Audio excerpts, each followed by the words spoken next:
नमस्ते नमस्कार प्यारे साथियों, कैसे हैं आप सभी। आशा करती हूँ, उम्मीद करती हूँ आप सभी एकदम बढ़िया होंगे, एकदम मस्त होंगे, बहुत बेहतरीन, बहुत ही शानदार और बहुत ही ज़्यादा ज़बरदस्त होंगे। तो सभी प्यारे साथियों का मैं भावना बाटी स्वागत करती हूँ आपके अपने प्यारे से परिवार रोजगार विद अंकित में। तो सभी प्यारे बच्चे आज हमारे साथ एप्लीकेशन पर जुड़े हुए हैं। इससे पहले जो हमारे 3 डेमो थे उस पर हम सब ने बात करी थी यूट्यूब के ऊपर। तो बेटा वहाँ हमने जो चीज़ें सीखी हैं उन्हीं चीज़ों को अब आगे लेकर चलेंगे एप्लीकेशन के अंदर भी। तो आप जानते हो जैसे कि 3 क्लासेस हम लोगों की सेल चैप्टर की हो चुकी हैं जो कि हमने यूट्यूब पर करी थी कवरअप। आज से आगे के जितने भी टॉपिक हैं वो हम एप्लीकेशन पर ही करेंगे। अब आपकी क्लास जो है वो आपको एप्लीकेशन पर ही मिलेगी। तो जिन बच्चों ने बैच खरीदा है वो बच्चे हमारे साथ जुड़ पाएंगे प्यारे बच्चों, ठीक है। तो सभी प्यारे साथियों को मेरी आवाज़ पहुंच रही होगी, सभी प्यारे बच्चे मुझे सुन पा रहे होंगे अच्छे से, और सभी प्यारे बच्चों को वीडियो भी बिल्कुल सही दिख रही होगी। तो चलिए आइए अपनी इस क्लास को आगे बढ़ाते हैं और चीज़ों को शुरू करते हैं। जैसा कि मैंने आप लोगों को बताया कि आप लोगों का जो टॉपिक चल रहा था सेल, उसमें आज हम बात करने वाले हैं सेल ऑर्गेनल्स की, आज हम बात करने वाले हैं कोशिकांगों की। लेकिन उससे पहले मैं आपको एक फटाफट रिवीजन कराती हूँ जो अब तक आपने पढ़ा। हमने पढ़ा था कि कोशिका जो होती है वो हमारे शरीर की यानी सजीवों के शरीर की सबसे छोटी इकाई है। कोशिका को ही सजीवों की क्रियात्मक और प्यारे बच्चे संरचनात्मक इकाई कहते हैं। स्ट्रक्चरल एंड फंक्शन यूनिट जो होती है वो सेल ही है। फिर हमने बात करी थी कि सेल जो होता है बेटा, इसकी जो खोज करी थी वो रॉबर्ट हुक ने करी थी 1665 में। सो रॉबर्ट हुक ने 1665 में सबसे पहले मृत कोशिका को खोजा था यानी डेड सेल को। उसके बाद जो लिविंग सेल थी उसकी डिस्कवरी करी थी ल्यूवेनहॉक ने 1674 में, 1674 में, ठीक है। इसके बाद हमने बात करी थी कि कोशिका के आधार पर जीवों को 2 कैटेगरीज में रखा है, एक कोशिकीय, बहुकोशिकीय। एक कोशिकीय जैसे अमीबा, जीवाणु, युगलिना, पैरामीशियम, ये सब थे। बहुकोशिकीय जैसे कि आपने देखा चींटी, हाइड्रा, आपने देखा जंतु और प्लांट, ये थे बहुकोशिकीय, मल्टी सेल्यूलर। अब हमने बात करी थी कोशिका सिद्धांत की कल की क्लास में, और कोशिका सिद्धांत को प्रतिपादित किया था शिल्डेन और श्वान ने। इन्होंने कहा कि इस पृथ्वी पर जितने भी जीव हैं वो कोशिका से मिलकर बने हैं और कोशिका जीवन की मूलभूत इकाई है या सबसे छोटी इकाई है, ठीक है। फिर हमने बात करी थी एक लाइन ओमनी सेलुला ई सेलुला की, जिसका मतलब था कि पुरानी कोशिकाओं से नई कोशिकाओं का जन्म होता है। तो इसमें हमने इसी बीच ये भी चीजें पढ़ी थी कि भाई सबसे छोटी कोशिका माइकोप्लाज्मा की है, सबसे बड़ी शुतुरमुर्ग के अंडे की है, सबसे बड़ी हमारे शरीर की अंडाणु कोशिका है, सबसे छोटी हमारे शरीर की शुक्राणु कोशिका है, और प्यारे बच्चे सबसे लंबी थी तंत्रिका कोशिका। तो इतना अभी तक हम लोग करके आ चुके हैं। आ जाओ अब हम अपनी इस क्लास को आगे बढ़ाते हैं, ठीक है भाई।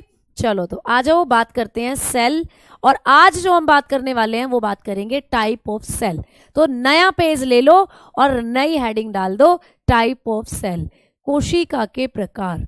आज की क्लास शुरू होगी कोशिका के प्रकार से कि मैम कोशिका क्या है, किसमें होती है, किसकी छोटी किसकी बड़ी, ये तो सब पढ़ लिया। आप बता दो कि कोशिका कितने प्रकार की होती है।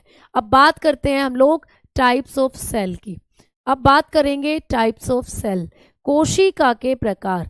तो प्यारे प्यारे बच्चों, जब हम कोशिका के प्रकार की बात करते हैं तो कोशिका जो होती है ये 2 प्रकार की होती है। कौन कौन सी होती है मैम?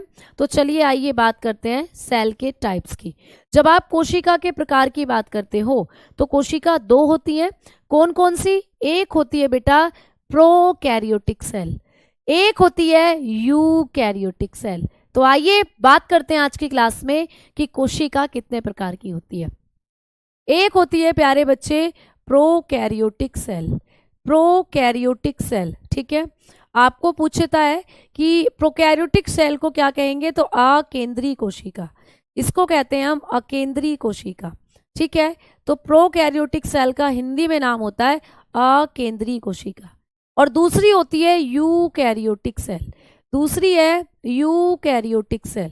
जो दूसरी टाइप होती है वो होती है यूकैरियोटिक सेल, जिसको हम कहते हैं सकेंद्रीय कोशिका। तो भैया कोशिका 2 तरीके की होती है, अकेंद्रीय और सकेंद्रीय, ठीक है। कोशिकाएं दो प्रकार की होती हैं, अकेंद्रीय यानी प्रोकैरियोटिक एंड दूसरी होती है यूकेरियोटिक यानी कि सकेंद्रीय।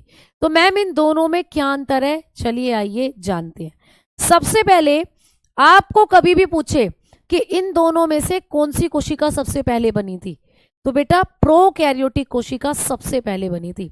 इस पृथ्वी पर जब जीवन की उत्पत्ति हो रही थी, इस पृथ्वी पर जब जीव बन रहे थे, सजीव बन रहे थे, तो जो सबसे पहली कोशिका बनी थी वो यही थी प्रोकैरियोटिक सेल। प्रो का मतलब होता है प्राचीन। तुमने आजकल मोबाइल फोन के बड़े नाम सुने होंगे, आईफोन प्रो 16 आ रहा है, तो वो नए नए मोबाइल के मॉडल जरूर हैं आईफोन के, लेकिन प्रो का मतलब होता है प्राचीन, आद कोशिका मतलब पुरानी कोशिका। तो पेपर में आपको पूछे कि सबसे प्राचीन कोशिका कौन सी कोशिका है, या जीवन की उत्पत्ति के दौरान सबसे पहले किस कोशिका का विकास हुआ था, सबसे पहले कौन सी कोशिका जनरेट हुई थी, तो बताना प्रोकैरियोटिक। तो ये प्यारे बच्चे क्या होती है, ये प्राचीन सेल है, ये प्राचीन कोशिका मानी जाती है, ये पुरानी कोशिका है, सबसे पहले यही बनी थी। इसको आप ओल्ड सेल के नाम से भी जानते हो, ओल्ड, या आपको इंग्लिश में दिया हुआ आता है प्रिमिटिव, है ना। तो ये कैसी सेल है प्यारे बच्चे, ये प्रिमिटिव सेल के नाम से जानी जाती है, यानी ये प्राचीन कोशिका है। और मैम ये कैसी कोशिका है, ये बाद में बनी, इस कोशिका के बाद में बनी थी यूकैरियोटिक सेल, मतलब इसी कोशिका में विकास होना शुरू हुआ, इसी कोशिका ने धीरे धीरे धीरे धीरे अपने आप को डेवलप करा, तो तब जाकर बनी थी ये।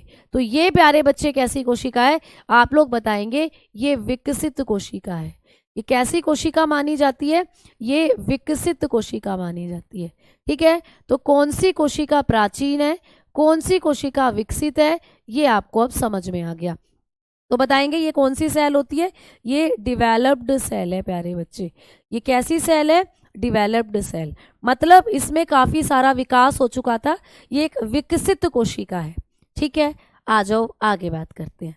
मैम प्रोकैरियोटिक सेल जो होती है ये प्राचीन कोशिकाएं, आपने हमें ये बताया, और ये वाली डिवेलप्ड सेल है यानी विकसित, यानी पहले ये बनी थी फिर ये बनी थी। तो इसमें ऐसी कौन सी चीजें थी जो इसमें नहीं है, या इसमें ऐसी कौन सी चीजें थी जो इसमें नहीं है। तो मेरी एक छोटे से तौर पर बात समझकर चलना बेटा, मेरी एक बात सभी बच्चे क्या करेंगे, छोटे से तौर पर एक समझेंगे, है ना। आप बात क्या समझेंगे बेटा, मैम जी पीवाईक्यू होंगे बेटा, इस चैप्टर के जो जो पीवाईक्यू आपको आ रहे हैं ना, वो मैं करवाती चल रही हूँ, और अभी भी आपको बताती भी चलूंगी कि कौन कौन से पीवाईक्यूज आपको पूछे जाते हैं। जैसे अभी तक हमारे जितने भी डेमो हुए हैं उनमें मैंने आपको सारे पीवाईक्यू बताए हैं अभी तक, ठीक है, जो भी हम पढ़ते जा रहे हैं चीज़ों को। चलो आओ अब हम बात करेंगे कोशिका क्या होती है। मैम जो भी बच्चे हमारे साथ आज पहली बार जुड़ रहे हैं बेटा, उनको मैं बता देना चाहती हूँ कि इससे पहले हमारी कोशिका की 3 क्लास हो चुकी हैं, जिसमें मैंने अच्छे से समझाया है कि कोशिका क्या होती है। कोशिका की अगर आप स्टार्टिंग वाली क्लास को देखोगे या बाकी की जो 3 क्लासेस हैं जो हो चुकी हैं उनको देखेंगे, तो आपको आगे की कहानी भी समझ में आएगी। तो प्लीज़ जो बच्चे नए जुड़ रहे हैं वो एक बार उन 3 क्लासेस को ज़रूर देख लेंगे। उनमें हमने बहुत सारी बातें कर ली हैं कि कोशिका क्या होती है, किस में होती है ना, कैसी होती है। क्लियर, तो आ जाओ अब हम आगे बात करते हैं। हाँ जी, आज डाउट ग्रुप भी आप लोगों का ओपन हो जाएगा। रात 8 बजे से 10 बजे तक आपका डाउट ग्रुप ओपन होता है, जिसमें आप टीचर से जो भी डाउट होता है उसको टैग कर कर आप पूछ सकते हो। आपको बायोलॉजी में कोई डाउट हो तो आप मुझे टैग कर कर, भावना भाटी RWA के नाम से आपको मेरी आईडी उसमें मेंशन दिखेगी, आप मुझे टैग कर सकते हो। ठीक है, और प्यारे बच्चे आप लोगों का जो डाउट ग्रुप है वो 2 ही घंटे खुलता है, 8 से 10 रात में, है ना, तभी आप मैसेज कर सकते हो, और वो भी 1 घंटे में एक ही मैसेज कर सकते हो। तो इसीलिए अगर आपके डाउट बहुत ज़्यादा हो तो उन सबको पहले लिख ले, उनका फोटो खींचकर आप उसको क्या कर सकते हो, अपलोड, यानी उसको आप टेलीग्राम ग्रुप में भेज सकते हो, या आप पहले लिख ले तब टीचर्स को टैग करें। ठीक है, समझ में आई बात। चलो तो आ जाओ अब हम आगे बात करते हैं। अब हमने बात करा कि मैम जो प्राचीन कोशिका होती है, यानी कि ये जो प्रोकैरियोटिक सेल होती हैं बेटा, कभी भी आपको पूछे कि किस कोशिका के अंदर कुछ नहीं होता, मतलब ये ऐसी कोशिकाएं जिनमें तुम्हें बहुत सी चीजें नहीं दिखती, जैसे इनमें तुम्हें केंद्रक भी नहीं दिखता, इनमें तुम्हें माइटोकॉन्ड्रिया भी नहीं दिखता, इनके अंदर तुम्हें बहुत से ऐसे कोशिकांग हैं जो नहीं दिखते, जैसे गोल्गी बॉडी, अंतःद्रव्य जालिका, अभी आप ये सब पढ़ोगे आगे चलकर। तो इनमें कुछ नहीं है, इनमें कुछ नहीं है। ऐसा समझो जैसे कोई इंसान है, कोई इंसान बेचारा गांव से आता है, तो उसको बेचारे को ना अंग्रेजी बोलनी आती है, ना उसको ये पता होता है कि शहर में कैसे कैसे रहते हैं, शहर में कैसे कपड़े खरीदे जाते हैं, शहर में कैसे सब्जियां खरीदी जाती हैं, मतलब एकदम अनजान है। तो ये कोशिका एकदम अनजान है, ऐसा समझ लो। इस कोशिका को बेचारे को कुछ नहीं पता, इसमें कुछ भी नहीं है। तो जर्नली जब भी आपको पेपर में प्रश्न आता है कि फलाना कोशिकांग किसमें नहीं होता, तो आप ये बताकर चलो कि इसमें नहीं होता।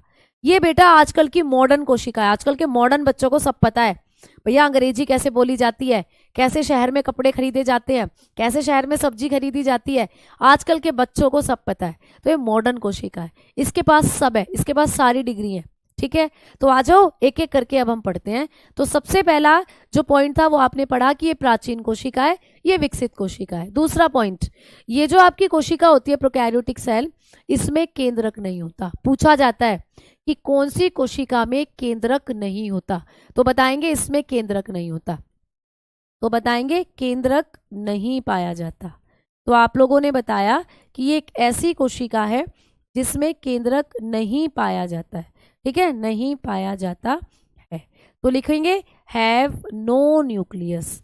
इसके पास प्यारे बच्चों केंद्रक नहीं है।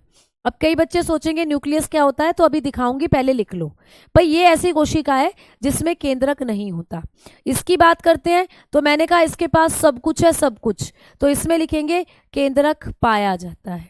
ये ऐसी कोशिका है जिसमें केंद्रक पाया जाता है, तो इसके पास केंद्रक है, हैव न्यूक्लियस। तो भाई प्यारे बच्चों इसके पास केंद्रक पाया जाता है, हैव न्यूक्लियस। ठीक है, तो एक बार मैं तुम्हें फोटो दिखा दूं। जब आप लोग इन दोनों कोशिकाओं को देखेंगे, देखो ध्यान से, ये कोशिकाएं आपको नजर आ रही है।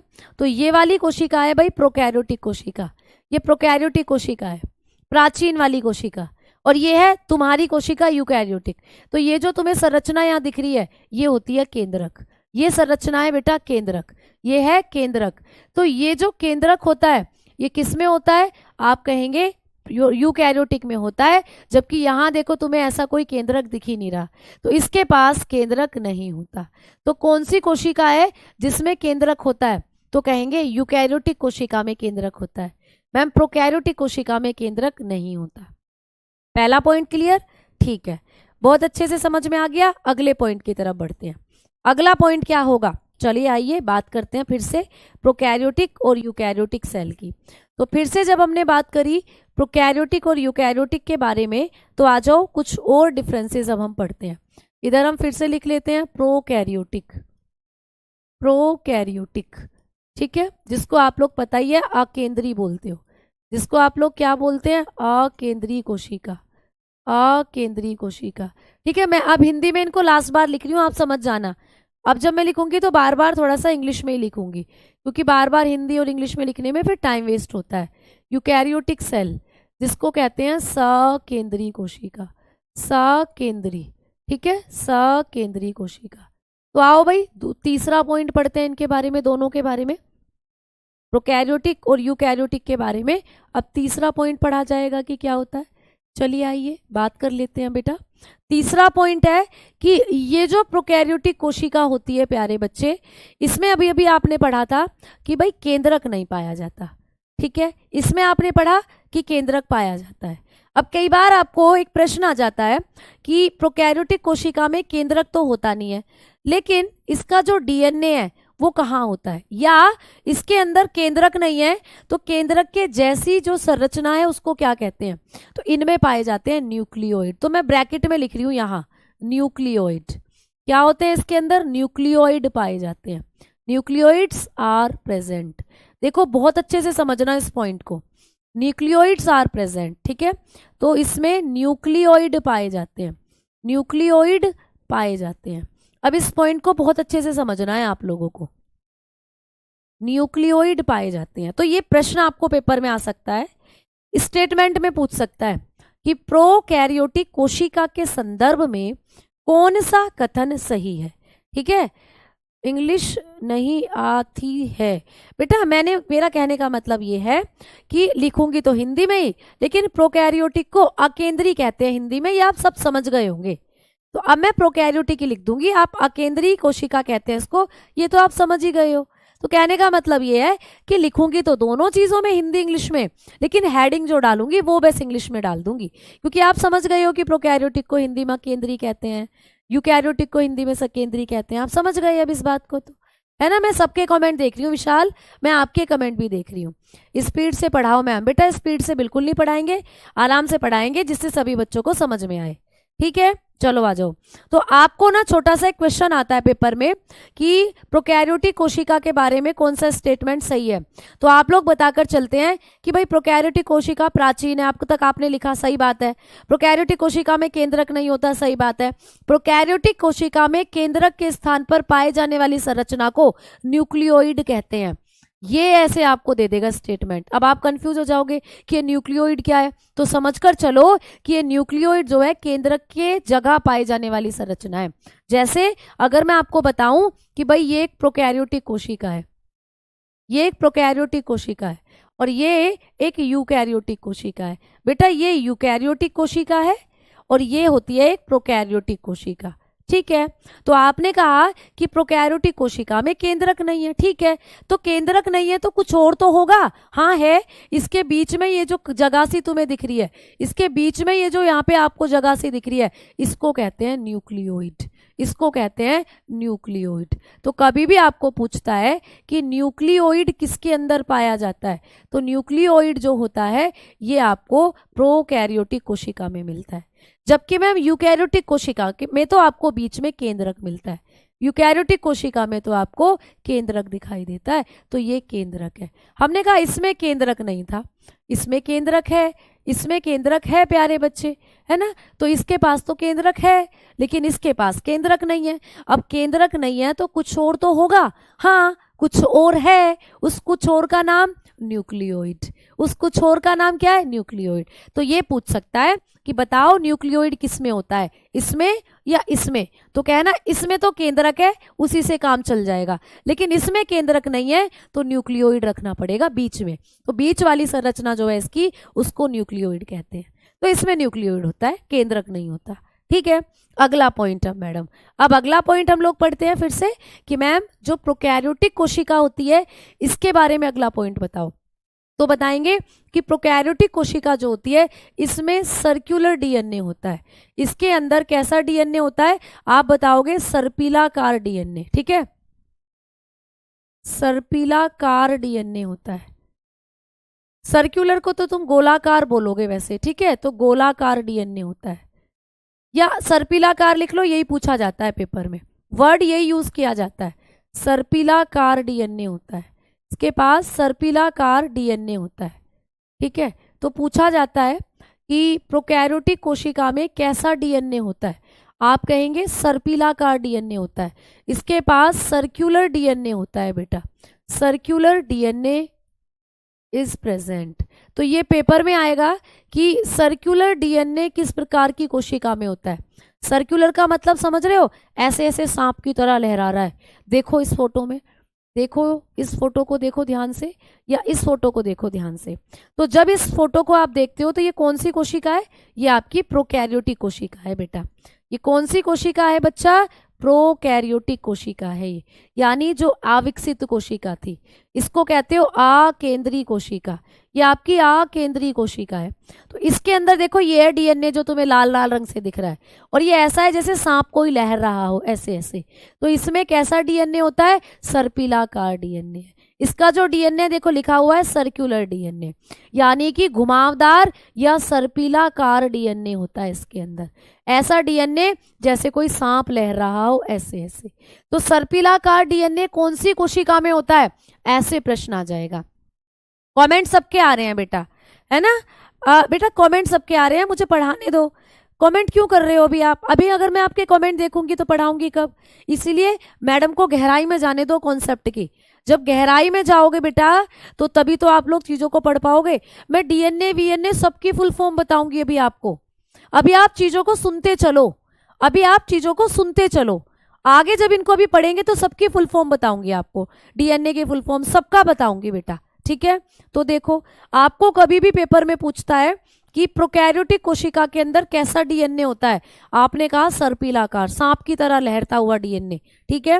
चलो बहुत बढ़िया। मैम इसमें कैसा डीएनए होता है, तो आप लोग कहोगे इनके पास होता है लीनियर डीएनए। लीनियर मतलब रेखित डीएनए होता है इनके अंदर, रेखित डीएनए पाया जाता है, रेखित डीएनए पाया जाता है। तो आपको पेपर में पूछ लेगा कि बताओ रेखित डीएनए कौन सी कोशिका में पाया जाता है, आपको डायग्राम बनाकर दे देगा, है ना। तो आप लोग बताते हो कि इसमें रेखित डीएनए होता है, इसके अंदर आपको लीनियर डीएनए पाया जाता है, लीनियर डीएनए इज प्रेजेंट। तो कौन सी कोशिका है जिसमें लीनियर डीएनए होता है।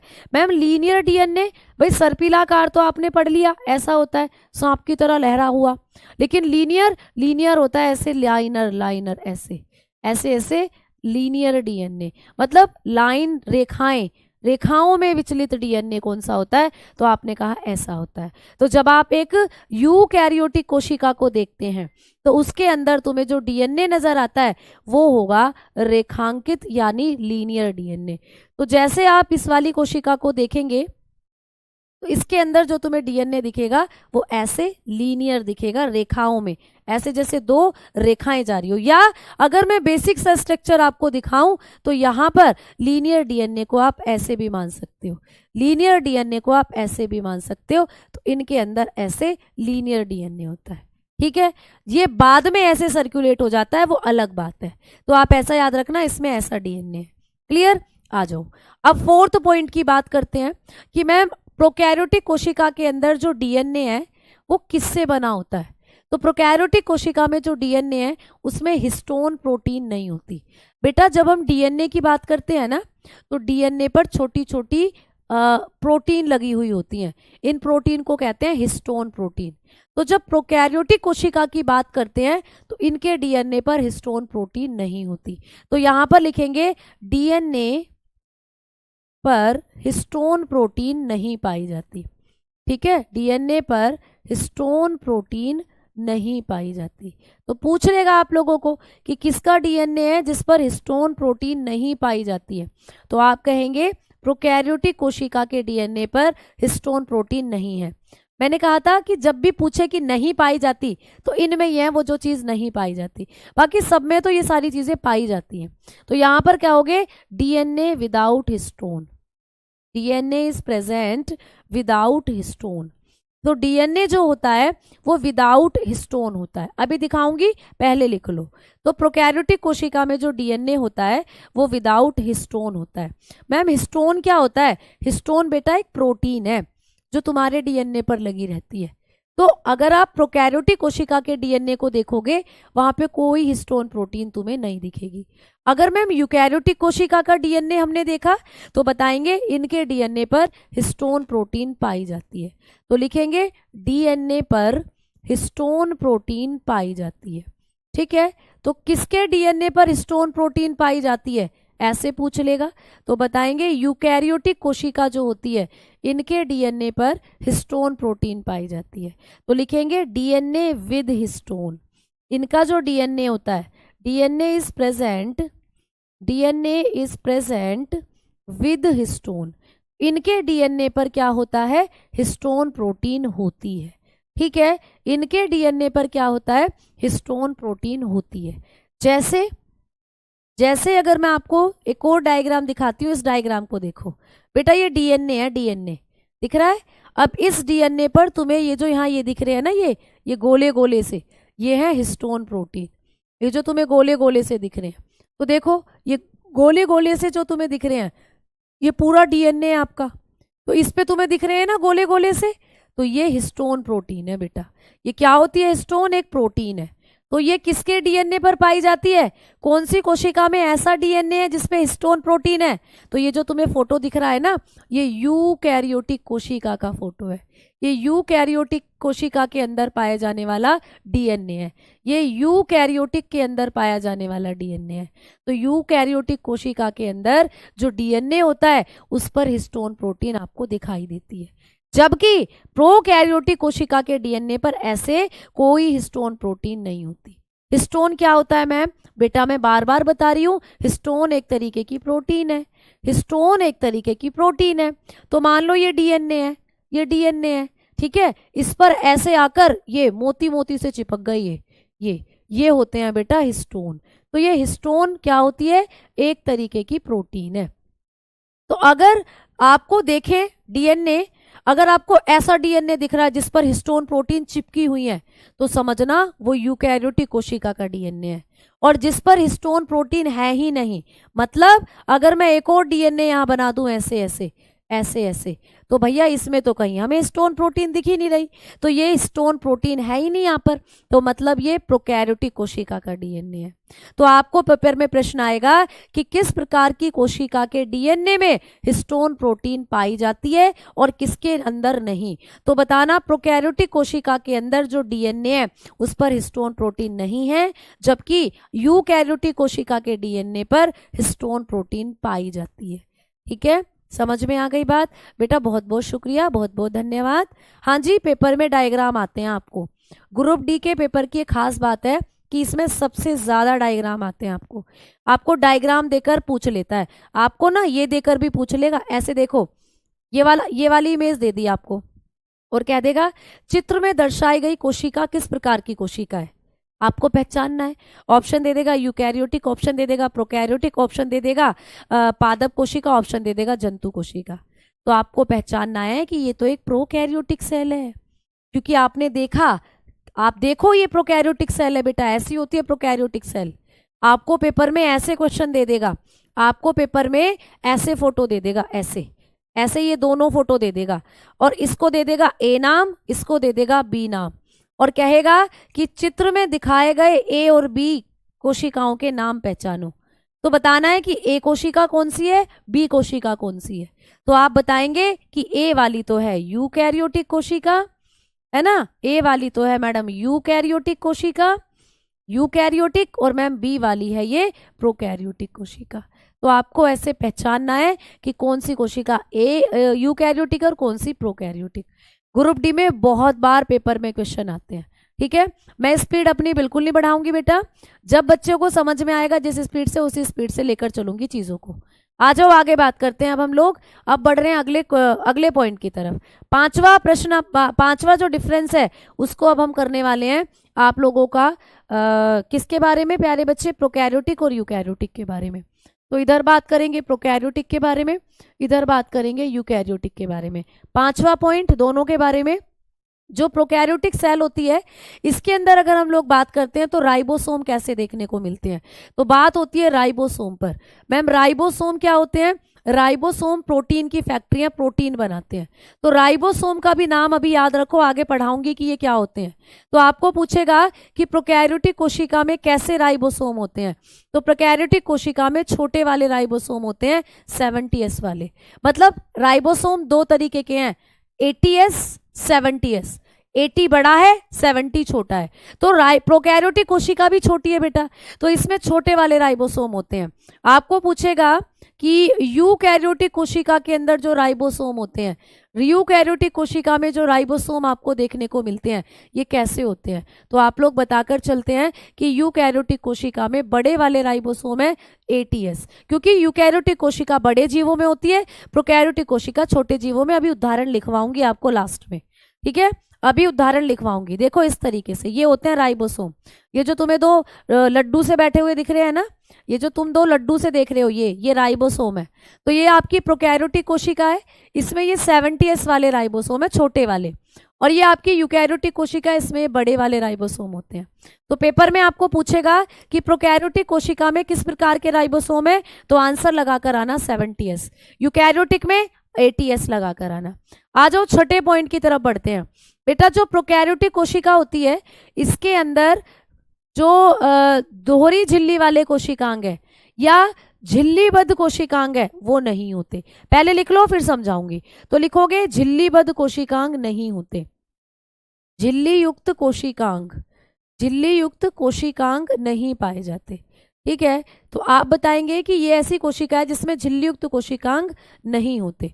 तो बेटा देखो फिर से बात आ गई नहीं होने वाली, तो इसके अंदर कुछ भी नहीं होता मैंने कहा था, तो इसमें झिल्लीबद्ध कोशिकांग भी नहीं होते हैं। ठीक है, तो लिखेंगे membrane bound structure, membrane bound, membrane bounded structure या organelle, organelles are not present. तो आप लोग बताकर चलते हैं कि मेम्ब्रेन बाउंड ऑर्गेनल्स जो होते हैं वो नहीं होते हैं प्रोकैरियोटिक सेल में। मैम यहाँ पर पाए जाते हैं। मैंने कहा यहाँ सब होंगे, तो लिखेंगे सभी पाए जाते हैं। यहाँ सब है बेटा, यहाँ झिल्ली वाले भी हैं और बिना झिल्ली वाले सब हैं, तो सभी पाए जाते हैं। याद रखेंगे, सभी पाए जाते हैं। क्लियर, ऑल आर प्रेजेंट, यहाँ सब होते हैं, यहाँ पर आपको सब देखने को मिलते हैं। अब प्रश्न आता है कि मैम मेम्ब्रेन बाउंड स्ट्रक्चर कौन से होते हैं, झिल्ली युक्त कोशिकांग कौन से होते हैं, ये बता दो। तो आ जाओ, अब इस चीज को क्लैरिफाई करेंगे कि झिल्ली युक्त कोशिकांग क्या है। प्यारे साथियों, जब किसी कोशिका की आप बात करते हो, मान लीजिए ये एक कोशिका है, ठीक है। अब इस कोशिका के अंदर जो चीजें आपको देखने को मिलती हैं उनको कहते हैं कोशिकांग। एक कोशिका के भीतर जो चीजें होती हैं उनको कहते हैं कोशिकांग। अब ये कोशिकांग दो तरीके के होते हैं, ये कोशिकांग दो तरीके के हैं, एक होते हैं झिल्ली वाले, एक होते हैं बिना झिल्ली वाले। तो प्यारे बच्चे, अगर आप लोगों को कभी भी पूछता है कि कोशिकांग क्या होते हैं, कोशिकांग देखो शब्दों से समझना, शब्दों से आप लोगों को समझना है। कोशिकांग क्या होते हैं बेटा, कोशिका मतलब कोशिका और अंग मतलब भाग। जैसे आपके शरीर के अंग होते हैं, आंख, नाक, कान, ये आपके शरीर के अंग है। वैसे ही एक कोशिका के अंदर भी बहुत सारे अंग पाए जाते हैं। जैसे बीच में अभी आपने देखा था केंद्रक होता है, ठीक है। आपने आसपास देखेंगे तो बेटा माइटोकॉन्ड्रिया होता है इस तरीके से, और आप देखोगे तो गोल्गी बॉडी होते हैं ऐसे ऐसे, और देखोगे तो लाइसोसोम होते हैं, यहाँ देखोगे तो अंतःद्रव्य जालिका होती है, इसके ऊपर राइबोसोम पाए जाते हैं ऐसे। तो मतलब एक पूरी कोशिका अंदर से भरी रहती है, एक पूरी कोशिका अंदर से जो भरी रहती है, ये होते हैं इसके कोशिकांग। जैसे इस इमेज को देखो, दिख रही है ना, ये पूरी कोशिका तुम्हें देखो रंग बिरंगी चीजों से भरी हुई दिख रही है, तो ये सब हैं कोशिकांग। इन सबको कहते हैं सेल ऑर्गेनल यानी कि कोशिकांग। इन सबको कहा जाता है कोशिकांग। क्या कहते हैं बच्चा, ये सब हैं कोशिकांग। अब इनमें से कुछ ऐसे हैं जो दो झिल्ली में बंद है, कुछ ऐसे हैं जो एक झिल्ली में बंद है, ठीक है। अब बताओ यहां तक कोई दिक्कत किसी बच्चे को जो मैंने अभी बताया। इंग्लिश में कम बोलिए, समझ नहीं आ रहा बेटा। मैं तो इंग्लिश में बोल ही नहीं रही, मैं तो हिंदी में बोल रही हूँ बेटा, मैं तो हिंदी में बोल रही हूँ प्यारे बच्चे, मैं इंग्लिश में बोल ही नहीं रही। मैम राइबोसोम को रसोई घर नहीं बेटा, राइबोसोम को रसोई घर नहीं कहते, रसोई घर तो पत्तियों को कहते हैं, राइबोसोम को तो प्रोटीन की फैक्ट्री कहते हैं। अभी सब लिखवाऊंगी, अभी ये जितने भी है ना एक एक करके इनको डिटेल में आप पढ़ोगे अभी, ठीक है। अभी तो बस मैं आपको प्रोकैरियोटिक और यूकैरियोटिक में अंतर बता रही हूँ, अकेंद्री सकेंद्री में अंतर बता रही हूँ अभी तो मैं आपको सिर्फ, ठीक है। कोई दिक्कत नहीं बेटा, यहाँ तक सब कुछ सही चल रहा है। चलो अब सुनो आगे की कहानी। भाई जिसको नींद आ रही है, आपके घर में खाट या बेड तो होगा, जाओ फटाफट रजाई उठाओ और मुंह ढक के आराम से सो जाओ, कोई टेंशन वाली बात नहीं है। पेपर तो अपने आप क्लियर हो जाएगा, क्योंकि भैया तुम तो आत्मा हो, परमात्मा हो, पेपर में भूत बनकर तुम आत्मा बनकर क्लियर कराओगे पेपर को, तुम्हें पढ़ना थोड़ी है। जिसको भी नींद आ रही है रजाई ओढ़ो और मस्त सो लो रे बाबा, मस्त सो, कोई टेंशन नहीं है। आ जाओ आगे बात करते हैं अब हम। तो आपने क्या बात करी कि प्रोकैरियोटिक कोशिका जो होती है इसके अंदर झिल्ली युक्त कोशिकांग नहीं होते, यूकैरियोटिक कोशिका जो होती है इसमें झिल्ली युक्त कोशिकांग होते हैं। अब आ जाओ बात करते हैं झिल्ली युक्त कोशिकांगों की। अगर आपको कभी भी पूछता है कि झिल्ली युक्त कोशिकांग कौन से होते हैं, है ना, आपको कभी भी पूछता है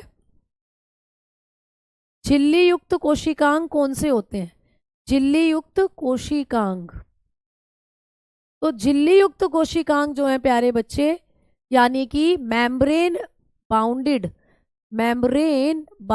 ऑर्गेनल कौन से होते हैं, मेम्ब्रेन बाउंडेड ऑर्गेनल।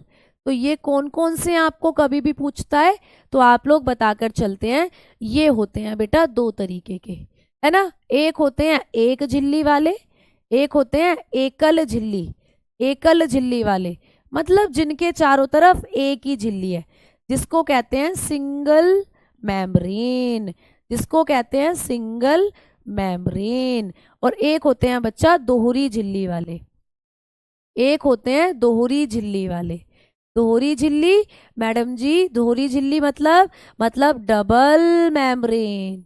अब कई बार क्या होता है, जब सर्दियां ज्यादा पड़ती हैं तो भाई तुम दो दो रजाइयां लेकर सोते हो, एक रजाई ओढ़ ली पहले तो अपने ऊपर, फिर दूसरी रजाई ओढ़ ली। जब सर्दियां कम पड़ती हैं तो तुम एक ही रजाई लेकर सोते हो। तो ऐसे कोशिकांग जिनको ज्यादा ठंड लगती है वो तो दो झिल्लियों के अंदर बंद है, दो रजाई ओढ़कर सो रहे हैं, है ना। कैसे, मान लो एक झिल्ली ये है और भैया एक झिल्ली ये है, दो झिल्ली में बंद है। और जिनको कम ठंड लगती है वो एक ही रजाई में वो एक ही रजाई ओढ़कर सो रहे हैं ऐसे। तो कोशिका के अंदर जो झिल्ली युक्त कोशिकांग होते हैं ये दो हैं बेटा, दो हैं। मतलब इनको दो भागों में बांटा है, एक तो एकल झिल्ली वाले, एक दोहरी झिल्ली वाले। अब आपको पेपर में पूछे कि एकल झिल्ली वाले कौन कौन से होते हैं, तो एकल झिल्ली वाले होते हैं, आप बताते हो गोल्गी काय, गोल्गी काय, गोल्गी काय। गोल्गी काय को कहते हैं Golgi body, Golgi body English में। तो बेटा ये एक ही झिल्ली वाला है, इसको कम ठंड लगती है। ठंड का मतलब ये मैं समझाने के लिए बता रही हूँ, कम झिल्ली, झिल्ली का मतलब होता है कि चारों तरफ से ढके रहना। तो एक झिल्ली के अंदर जो ढके रहते हैं वो एक झिल्ली वाले हैं, जो दो झिल्ली से ढके हुए हैं वो दो झिल्ली वाले हैं। तो एक झिल्ली वाले कौन कौन है, गोल्गी काय। फिर बताओगे दूसरा अंतः द्रव्य जालिका, अंतः द्रव्य जालिका। ये सब क्या है, इन सबको अभी आगे पढ़ोगे, ये सब कोशिकांगों के ही नाम है बेटा, ठीक है। तो इनको अभी आप सब पढ़ेंगे, ये सब कोशिकांग है। तो दोहरी अंतः द्रव्य जालिका जिसको कहते हैं endoplasmic reticulum, endoplasmic reticulum, reticulum, ठीक है। तो ये कैसा है, एक झिल्ली वाला होता है। ये कैसा है बच्चा, एक झिल्ली वाला है। अब मैम दोहरी झिल्ली वाले कौन कौन होते हैं, ये भी पूछ सकता है पेपर में कि कोशिका में कौन से कोशिकांग दो झिल्ली वाले होते हैं, डबल मेम्ब्रेन वाले होते हैं। तो कहना माइटोकॉन्ड्रिया। सुपर डुपर क्वेश्चन, बहुत बार पेपर में आता है कि, और बहुत से बच्चों ने तुमने सुना भी होगा, कोशिका का नाम सुना हो या ना सुना हो, माइटोकॉन्ड्रिया का नाम तो तुमने जरूर सुना होगा कहीं ना कहीं, किसी भी एग्जाम में जब तुम कभी पेपर देने गए होंगे, माइटोकॉन्ड्रिया तो तुमने कहीं ना कहीं सुना ही होगा। तो ये बड़ा पॉपुलर ऑर्गेनल है कोशिका का, इसने धमाल मचाया हुआ है कोशिका में। तो बेटा माइटोकॉन्ड्रिया दो झिल्लियों से घिरा हुआ है, इसके चारों तरफ दो झिल्ली हैं। माइटोकॉन्ड्रिया को हिंदी में कहते हैं सूत्रकणिका, माइटोकॉन्ड्रिया को हिंदी में कहते हैं सूत्रकणिका, ठीक है, सूत्रकणिका। और मैम दूसरा होता है केंद्रक, न्यूक्लियस। बेटा अभी अभी पढ़ा था ना न्यूक्लियस, तो न्यूक्लियस भी दो झिल्ली वाला होता है। न्यूक्लियस बोले तो केंद्रक, केंद्रक जो होता है ये भी कोशिका में दो झिल्ली वाला है। और मैम तीसरे होते हैं प्लास्टिड, तीसरे होते हैं प्लास्टिड। प्लास्टिड बोले तो लवक, लवक भी दो झिल्ली वाले होते हैं। तो कभी भी आपको पेपर में पूछता है कि एक झिल्ली वाले कोशिकांग कौन से होते हैं और दो झिल्ली वाले कोशिकांग कौन से होते हैं, तो आपने कहा एक झिल्ली वाले तो गोल्गी काय और अंतःद्रव्य जालिका है, और दो झिल्ली वाले माइटोकॉन्ड्रिया, केंद्रक और प्यारे बच्चे प्लास्टिड है। अब इनमें से कुछ भी नहीं होता प्रोकैरियोटिक सेल में। बिचारी जो प्रोकैरियोटिक सेल है उनमें ना तो ये होते हैं ना ये होते हैं। मैम किसमें, प्रोकैरियोटिक सेल में। मैंने लिखा ना कि झिल्ली युक्त कोशिकांग प्रोकैरियोटिक सेल में होते ही नहीं है, चाहे एक झिल्ली वाले हो चाहे दो झिल्ली वाले हो, इसमें कुछ नहीं है बिचारी में। जबकि इसकी बात करें तो यहाँ ये सब है, ये जो मैंने अभी लिखवाए ये यहाँ सारे के सारे हैं। तो इसमें तुम्हें गोल्गी बॉडी भी दिखेगा, अंतःद्रव्य जालिका भी दिखेगा, माइटोकॉन्ड्रिया भी, केंद्रक भी और प्लास्टिड सब दिखेंगे। समझ में आ गई ये बात। माइटोकॉन्ड्रिया की खोज ओल्टमैन ने, बेटा वो भी बताएंगे, कोलिकर ने खोज करी थी, ओल्टमैन ने इसको बायोप्लास्ट नाम दिया था, वो सब पढ़ाऊंगी अभी। अभी के लिए आप एक एक पॉइंट को समझते चलो। तो समझ में आ गया, क्लियर हो गया भाई प्यारे साथियों ये चीज आप लोगों को। मेरे ख्याल से बिल्कुल क्लियर हो गई होगी। बिल्कुल आपने पढ़ लिया एकल झिल्ली वाले कोशिकांग और दोहरी झिल्ली वाले कोशिकांग कौन कौन से होते हैं। बिल्कुल आपको कॉन्सेप्ट समझ में आ गया होगा। अब चलते हैं आगे की तरफ। तो अब चलते हैं अगले डिफरेंस की तरफ। अभी तक 6 अंतर आप कर चुके हो, 7वें अंतर की तरफ बढ़ रहे हैं। आ जाओ, बात करेंगे फिर से एक बार प्रोकैरियोटिक और यूकैरियोटिक के बारे में, आकेंद्री और सकेंद्री के बारे में। बेटा प्रोकैरियोटिक यानी आकेंद्री, यूकैरियोटिक यानी कि सकेंद्री। अब मैम 7वां डिफरेंस क्या है इनके अंदर? 7वां डिफरेंस ये है कि प्रोकैरियोटिक कोशिका में श्वसन कैसा होता है। अब यहाँ पे भी क्वेश्चन बन सकता है आपको। तो जब हम लोग दोनों में श्वसन की बात करते हैं, जब हम दोनों में रेस्पिरेशन की बात करते हैं कि ये दोनों सांस कैसे लेती हैं, ये दोनों कोशिकाएं सांस कैसे लेती हैं, तो इन दोनों कोशिकाओं में श्वसन दोनों तरीके से होता है। इन दोनों में श्वसन की क्रिया दोनों तरीके से होगी, वायवीय भी होती है और अवायवीय भी होती है। तो श्वसन दोनों में वायवीय और अवायवीय दोनों होता है बेटा।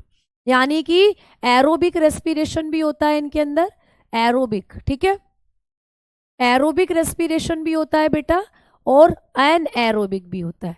तो रेस्पिरेशन दोनों तरीके का होता है दोनों में, है ना। यहां पर भी आपको वायु वाला यानी ऑक्सीजन मिले तब भी श्वसन हो सकता है, ऑक्सीजन ना मिले तब भी श्वसन हो सकता है। मैम इसमें भी दोनों आप बता सकते हो। इसमें श्वसन की बात करते हैं तो यहां भी सेम बात है, यहां भी सेम बात है बेटा। इसमें भी जो रेस्पिरेशन होता है वो दोनों तरीके से हो सकता है। दोनों तरीके से बोले तो इसमें भी वायवीय श्वसन भी हो सकता है। अभी आप जब श्वसन वाला चैप्टर पढ़ोगे ना, उसमें पढ़ेंगे कि वायवीय श्वसन क्या होता है। तो फिलहाल याद रखो कि यहाँ पर एरोबिक भी हो सकता है और अवायवीय भी हो सकता है। दोनों तरीके का श्वसन हो सकता है दोनों के अंदर, ठीक है।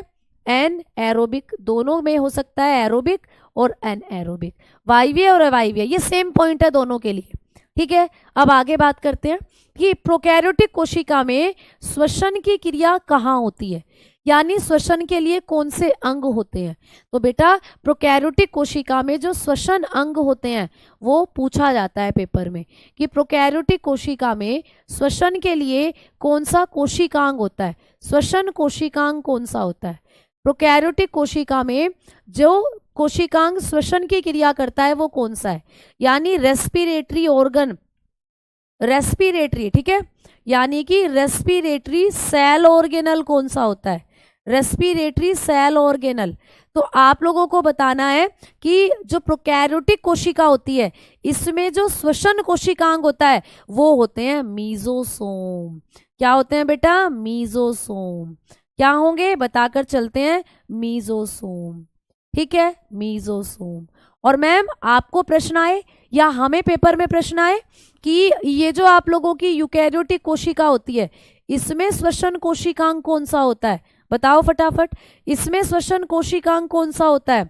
तो आप लोग बताकर चलते हैं कि इसके अंदर जो श्वसन कोशिकांग होता है, इसके अंदर जो रेस्पिरेटरी ऑर्गेनल होता है वो कौन सा होगा, बताओ फटाफट। तो इसके अंदर जो रेस्पिरेटरी सेल ऑर्गेनल ही होता है, इसके अंदर जो रेस्पिरेटरी सेल ऑर्गेनल होता है वो माइटोकॉन्ड्रिया होता है। क्या होता है बच्चा? माइटोकॉन्ड्रिया, यानी कि सूत्री कणिका, सूत्री कणिका जिसको कहते हो सूत्र कणिका, ठीक है। समझ में आई बात या नहीं, जल्दी बताओ फटाफट, बात समझ में आई है ना। अवायवीय श्वसन कैसे होता है बेटा? इसमें ऑक्सीजन की जरूरत नहीं है, बिना ऑक्सीजन के जो श्वसन होता है उसको कहते हैं अवायवीय श्वसन, ठीक है। अब मैं बताऊंगी कि किसमें होता है अवायवीय। अवायवीय श्वसन होता है बेटा ईस्ट में, ईस्ट, ईस्ट होता है, खमीर जिसको आप बोलते हो, ये कवक है बेटा, ये कवक है, लेकिन इसमें कोशिका यूकैरियोटिक है। लेकिन जब ये श्वसन करता है तो कैसे करता है आप लोग बताकर चलते हो, अवायवीय श्वसन होता है इसमें।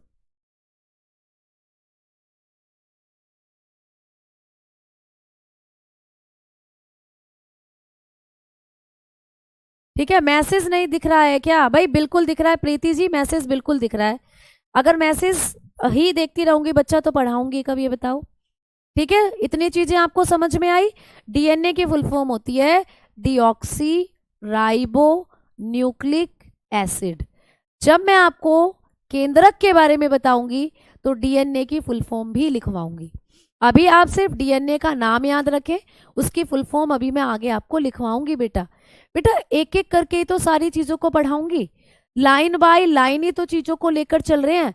हमें रायता थोड़ी फैलाना है बच्चा। अगर मैं आपको प्रोकैरियोटिक यूकैरियोटिक में अंतर करा रही हूँ तो अभी उस अंतर को ही पढ़ के चलो सिर्फ, है ना। बीच में से मैं डीएनए को उठाकर उसका रायता फैला दूं या किसी माइटोकॉन्ड्रिया को उठाकर उसका रायता फैला दूं तो फिर कुछ नहीं समझ में आएगा, पूरे नोट्स में कुछ समझ नहीं आएगा। तो अभी मोटे मोटे पॉइंटों को अंतर के तौर पर याद रखो, इनको बारीकी के साथ अभी आगे पढ़ेंगे जब मैं आपको कोशिकांग पढ़ाऊंगी। ठीक है बेटा, क्लियर। बच्चे बोल रहे हैं राइट इन इंग्लिश मैम। बेटा यहाँ पर आपको सारी चीजें इंग्लिश हिंदी दोनों में लिखी हुई हैं बेटा। मुझे बता दो कौन सी ऐसी चीज है जो आपको ओनली हिंदी में है एंड ओनली इंग्लिश में है। बोथ राइटिंग्स आपको यहाँ पर विजिबल है बेटा। ठीक है, समझ में आ गई ना बात। आरएनए की फुल फॉर्म पूछ रहे हैं बच्चे। आरएनए की फुल फॉर्म होती है राइबो न्यूक्लिक एसिड, उसको भी पढ़ेंगे अभी हम आगे। तो तसल्ली रखो, है ना, तसल्ली रखो प्यारे बच्चे, हैव पेशेंस। क्लियर, चलो हाँ जी, वरना भूल जाएंगे। बिल्कुल भूलोगे कुछ नहीं, एक एक करके सारे नोट्स तैयार करो कोशिका चैप्टर के।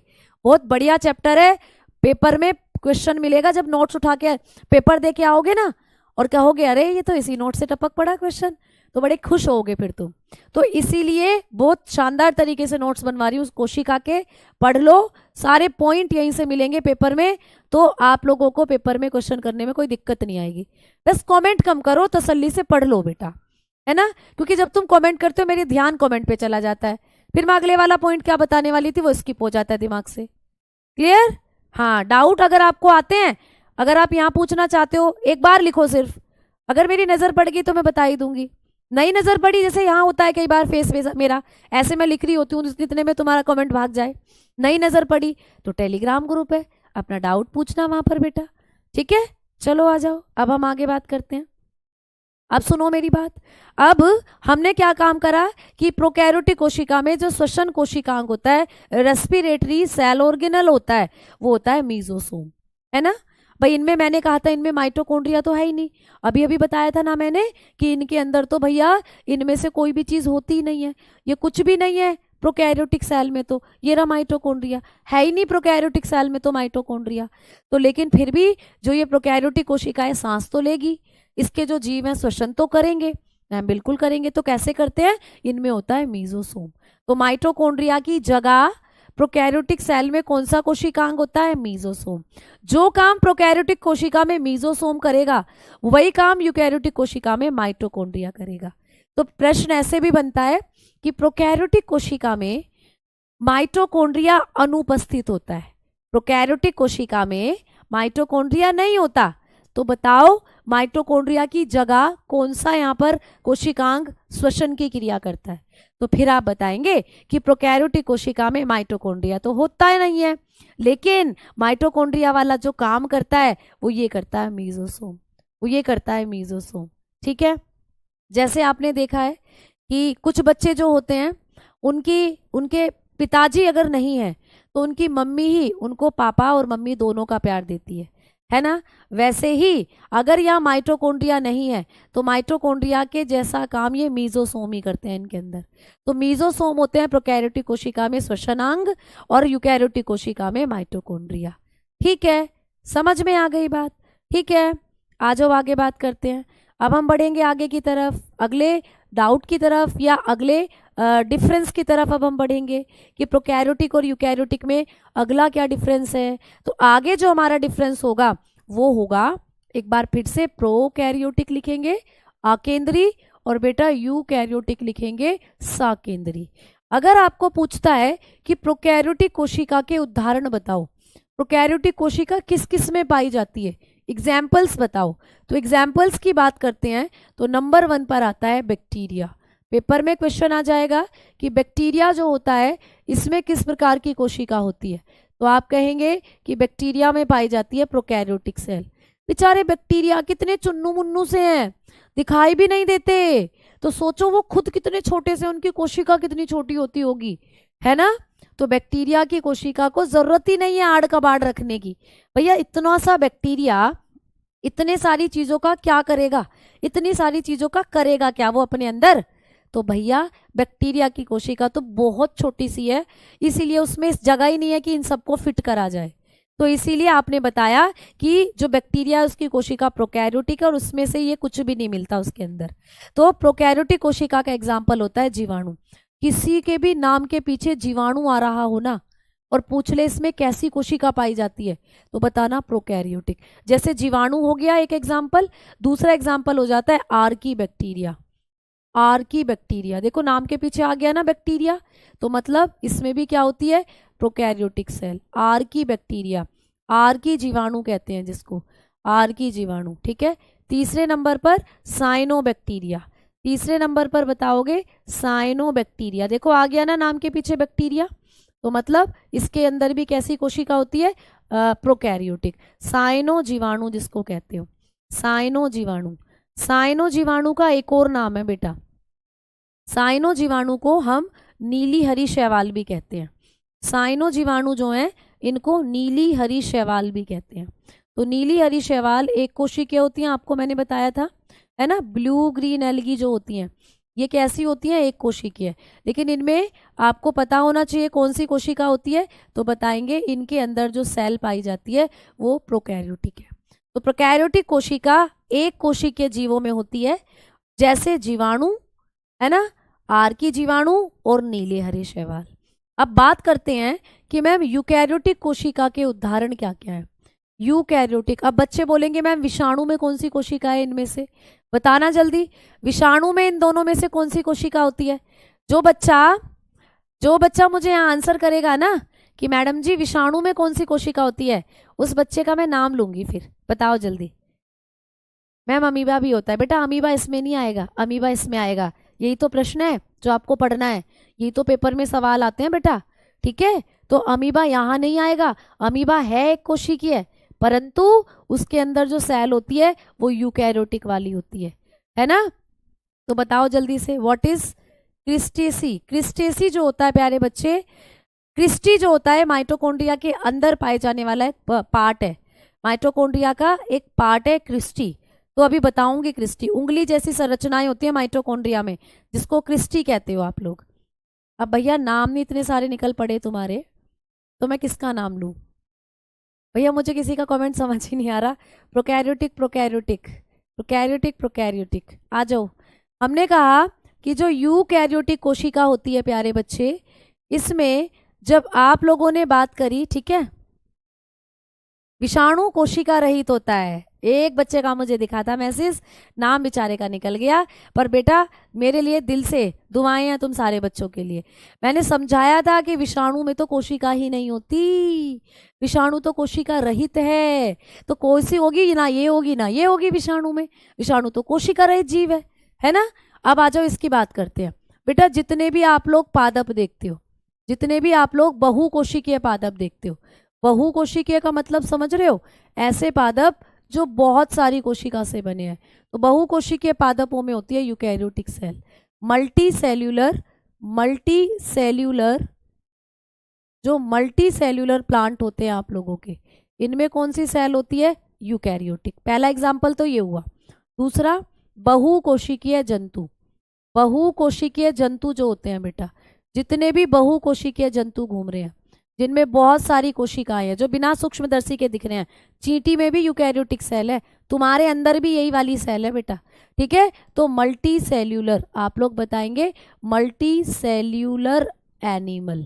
तो एनिमल और प्लांट जो हैं वो सब किसके अंदर आते हैं? आप बताएंगे यूकैरियोटिक में। और कौन सा एग्जाम्पल हो सकता है? तीसरे नंबर पर हो जाएगा अमीबा, पैरामीशियम। अमीबा है एक कोशिकीय है, लेकिन इसमें सेल होती है यूकैरियोटिक। अमीबा हो गया, है ना, यूग्लिना हो गया, आप बताएंगे पैरामीशियम हो गया, इन सब में कौन सी सेल होती है? यूकैरियोटिक सेल होती है। क्लियर? तो अमीबा आप लोगों को बताकर चलना है। कभी भी पूछे अमीबा में कौन सी कोशिका होती है, तो बताना यूकैरियोटिक होती है।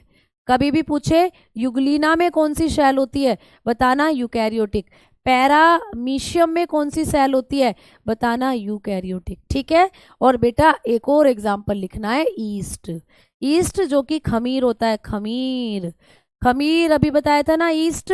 तो ईस्ट जो होता है इसमें भी यूकैरियोटिक सेल है। अब ये नीचे के जो दो हैं ये हैं तो एक कोशिका वाले, मैंने आपको ये एक कोशिका के एग्जाम्पल लिखवाए थे ना, है ना। तो ये हैं तो एक कोशिका वाले, है तो ये सिंगल सेल वाले, बट फिर भी इनके अंदर जो सेल होती है वो यूकैरियोटिक है। तो पेपर में इन्हीं को पूछा जाता है आपसे।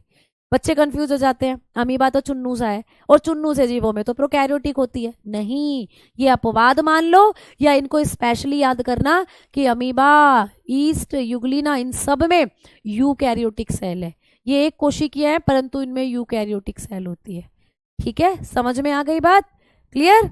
तो ऐसे करके आपको चीजें पढ़नी है।